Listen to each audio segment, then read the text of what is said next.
Okay, I'm going to give you a short rundown on replacing the O2 sensor on a snub nose 95 Ford Mustang. This is the V6 3.8. You cannot get to it from up top, so don't try. It's impossible. You cannot get to it from underneath of the front like this. I couldn't anyway, unless you have some kind of trick that you know of. You can try to do it that way. You can get to it, but I was not able to get enough pressure on there without it pushing up against other things and possibly breaking other things. So as anybody that knows a little bit about mechanics can see, everything that I did to get to it. Now, all this stuff actually isn't that hard to do. Removing the spring and all that, it's not bad. Okay, there is the O2 sensor there. Okay, that is the new one. I'm sorry that I didn't make a video of me taking the old one out, but I cannot video and do that.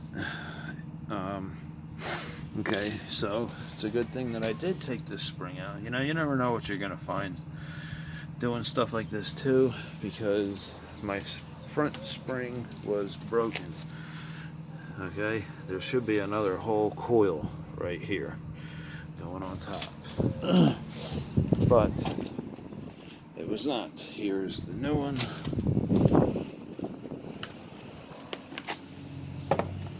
See the difference? Quite a bit. Okay, so that was broken and stuck in here. I've done a lot of work to this car and did not realize that it was broken, so I ended up actually having to use an air chisel to take that out to get the rest of the broken spring out, because it was just stuck in here, rusted into there. And there is some holes there to get water out. I'm going to try to set the spring so that water will get out. Anyway, back to the O2 sensor. I had to use the deep socket one. These are great. It saved my life anyway. Well, it saved me on this. And unfortunately, you cannot just put a socket wrench on here either. You have to put a regular wrench, an open end wrench, on this. It is a 15/16. So what you do is obviously remove all your spring. When you take your brake caliper off, obviously tie it up like this so that it's not hanging on the brake line. You don't want that, that's for sure. Go ahead and get this up there, and make sure that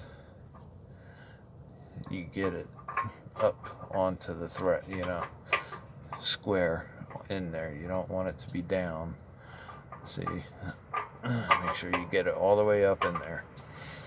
And then I'm going to set you down for a second. Hopefully you don't fall. And then you grab your wrench. Again, this one is a 15/16. Yours might be different, but it should be the same. Okay. Now, there you go. Now you have your 15/16 on there. You push down to loosen it, obviously up to tighten, lefty loosey, righty tighty.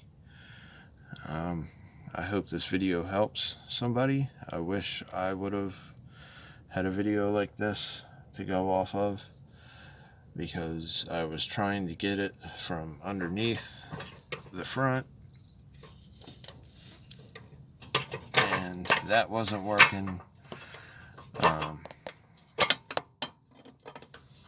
There's just, you know, all kinds of things that were, there's just too much stuff in your way. You can't get to it from going underneath, down, and up in this way, you know. Maybe you can, if you have a trick and you know how to do it, go for it. Also, one thing I forgot to mention is liquid wrench. I could not get this off. Yeah, even with what I just showed you with the wrench and the O2 sensor socket. The first day I was putting way too much pressure on it, and I was afraid that it was going to break or strip it. So I used liquid wrench.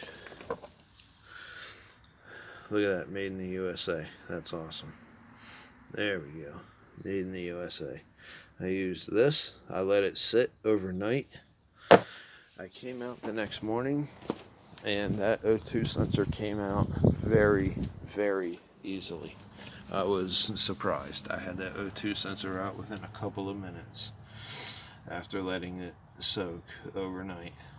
So, if you're having a lot of trouble, go ahead and soak it, let it sit overnight, and then come out and try it again.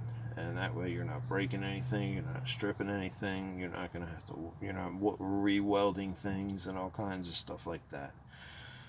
And then, of course, the wires are always longer that they give you. So I got some zip ties, and, you know, make sure you have it bundled up in a good spot, and make sure that that connection is good.